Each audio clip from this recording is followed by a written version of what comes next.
A lot of people ask me if coaching is the same thing as therapy. And I usually ask them a question back, something like, how would defining that difference help you? Usually the answer reveals that there's something that he or she really wants or really doesn't want as part of their coaching. Like, I don't want to talk about my parents' divorce, or I want to make sure that I can tell you something that you won't repeat to my managers. That's perfectly understandable. But the truth is that there's a huge variety in coaching and in therapy. My therapy experience wouldn't be the same as yours. Your coaching experience is not going to be the same as mine. And the two practices can overlap in some ways, but they don't actually have to. So instead of trying to figure out the difference between therapy and coaching, it's more helpful to figure out what you want and what you don't want, and then coordinate those things with your coach. Now, obviously, a coach is going to have his or her own suggestions, an idea of a path, and it's the combination of your ideas and the coach's ideas that ends up making the most successful relationship. And this is personal work. What we do together is unique and it's highly individualized.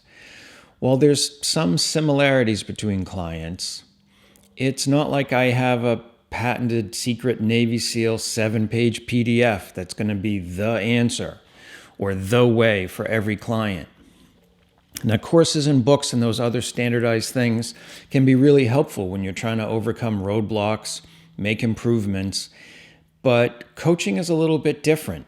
It's what we decide you need for accountability, support, perspective. Those are the things that are going to make you able to make progress. You can get a lot of value out of those standardized things, but coaching is sort of one step beyond that, and it may include some of those things. So think of it this way.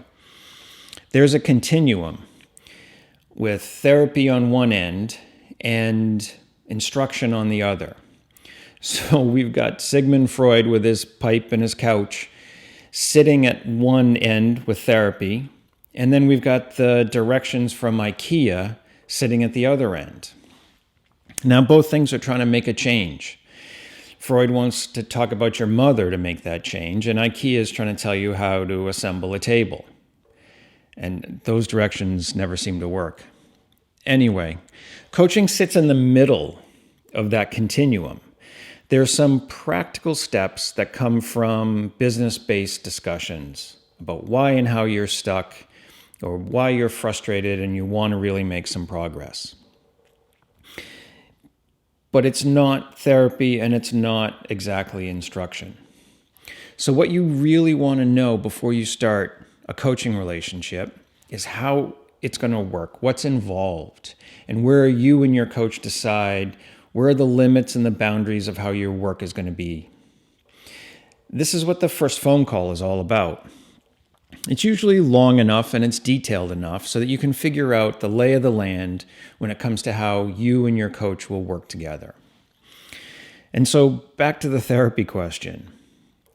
Use that question as a way to think about what you'd like to have as part of your coaching relationship and what you'd like to leave out of it. All coaches have a style of working. They have tools and experience. It's all different.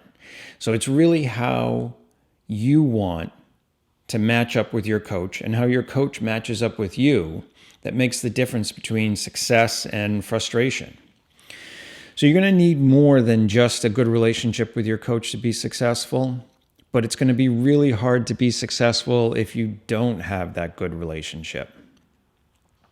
So take a step away from the definitions and maybe take 2 steps forward to get closer to what you want and what you don't want and how that fits with your coach.